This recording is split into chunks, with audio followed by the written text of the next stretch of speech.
ఉమ్మడి అనంతపురం జిల్లా అభివృద్ధిలో ఆర్డిటి పాత్ర ఎవరు విస్మరించలేనిది, ఎవరు కాదనలేనిది. ప్రభుత్వానికి సమాంతరంగా ప్రజల అభివృద్ధిలో ఆర్డిటి చాలా కీలక పాత్ర పోషించింది. అయితే ఎఫ్సిఆర్ఏ రెన్యువల్ కాకపోవడంతో ఆర్డిటికి విదేశాల నుంచి వచ్చే నిధులు ఆగిపోయాయి. విదేశీ నిధుల ద్వారానే ఆర్డిటి ఉమ్మడి అనంతపురం జిల్లాలో ఇక్కడ వెనుకబడిన వర్గాలకు, పేద ప్రజలకు, ఎస్సీ ఎస్టీలకు అన్ని రకాలుగా తోడ్పాటును అందిస్తోంది. వారి సామాజిక, ఆర్థిక, రాజకీయ అభివృద్ధిలో కీలక పాత్ర పోషిస్తోంది. ఇలాంటి ఆర్డిటి సంస్థకు విదేశీ నిధులు ఆగిపోవడంతో ఇప్పుడు ఆ సంస్థ ఇక్కడ ఉన్నటువంటి కార్యకలాపాలు మొత్తం నిలిపివేయాల్సినటువంటి పరిస్థితి, ఇక్కడి నుంచి మరో దేశానికి వెళ్లాల్సినటువంటి ఒక పరిస్థితి వచ్చింది.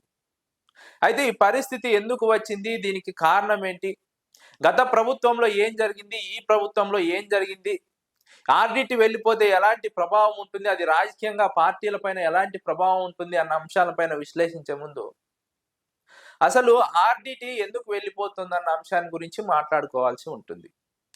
ఆర్డిటికి నిధులు రాకపోవడానికి ప్రధాన కారణం కేంద్ర ప్రభుత్వం నిర్ణయం. ఆర్డిటికి విదేశీ నిధులు వస్తున్నాయి, విదేశీ నిధులు ఇక్కడ మత ప్రచారానికి వాడుకుంటున్నారన్న ఆరోపణతోనో అనుమానంతోనో కేంద్ర ప్రభుత్వం ఆర్డిటికి ఎఫ్సిఆర్ఏ రెన్యువల్ ఆపివేసింది.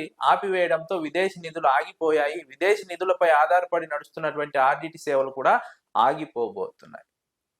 జగన్మోహన్ రెడ్డి హయాంలో కూడా ఇలాంటి ప్రతిపాదనే వచ్చింది, ఆర్డిటికి ఎఫ్సిఆర్ఏ రెన్యువల్ ఆపివేయాలని. కానీ జగన్మోహన్ రెడ్డి ఆ రోజు స్వయంగా వెళ్ళి జోక్యం చేసుకొని ఎఫ్సిఆర్ఏ రెన్యువల్ ఆపివేయకూడదు, ఆర్డిటి లాంటి ఉన్నత సేవలు అందిస్తున్నటువంటి సంస్థ కొనసాగాలి, ఆ సంస్థ సేవలు ప్రజలకు చాలా ముఖ్యమైనవి, విదేశీ నిధులు ఆపవద్దు అంటూ ఆ రోజు కేంద్ర ప్రభుత్వాన్ని రిక్వెస్ట్ చేసుకున్నారు. కేంద్ర ప్రభుత్వం జగన్మోహన్ రెడ్డి అభ్యర్థన మేరకు ఆర్డిటికి ఎఫ్సిఆర్ఏ రెన్యువల్ కొనసాగించింది. దాంతో ఆర్డిటి సేవలు ఎలాంటి ఆటంకం లేకుండా నిరంతరాయంగా కొనసాగాయి. కానీ ఇప్పుడు తెలుగుదేశం కూటమి ప్రభుత్వం అధికారంలోకి వచ్చిన తర్వాత మళ్ళీ బీజేపీ ప్రభుత్వం ఆర్డిటి ఎఫ్సిఆర్ఏ రెన్యువల్ కోసం కొర్రీలు పెడుతూ వచ్చింది. ఈ అంశంపైన జిల్లా ప్రజలంతా పోరాడారు. జిల్లా ప్రజల పోరాటంతో రాష్ట్ర ప్రభుత్వం దిగివచ్చి ఆర్డిటి సంస్థ ఎఫ్సిఆర్ఏ రెన్యువల్ కొనసాగింపు గురించి కేంద్రంతో మాట్లాడతామని హామీ ఇచ్చింది. కేంద్రంతో మాట్లాడారు. రేపో మాపో ఎఫ్సిఆర్ఏ రెన్యువల్ అవుతుందంటూ ఆశలు కల్పించారు. కానీ దాదాపు 6 నెలలుగా పూర్తి అవుతోంది. ఎఫ్సిఆర్ఏ రెన్యువల్ కు సంబంధించి ఎలాంటి సమాచారం లేదు. ఎఫ్సిఆర్ఏ రెన్యువల్ అవుతుందో లేదో కూడా తెలియదు. అందుకే ఆర్డిటికి సంబంధించినటువంటి కార్యకలాపాలు ఎక్కడికక్కడ నిలిచివేసే పరిస్థితి ఏర్పడింది.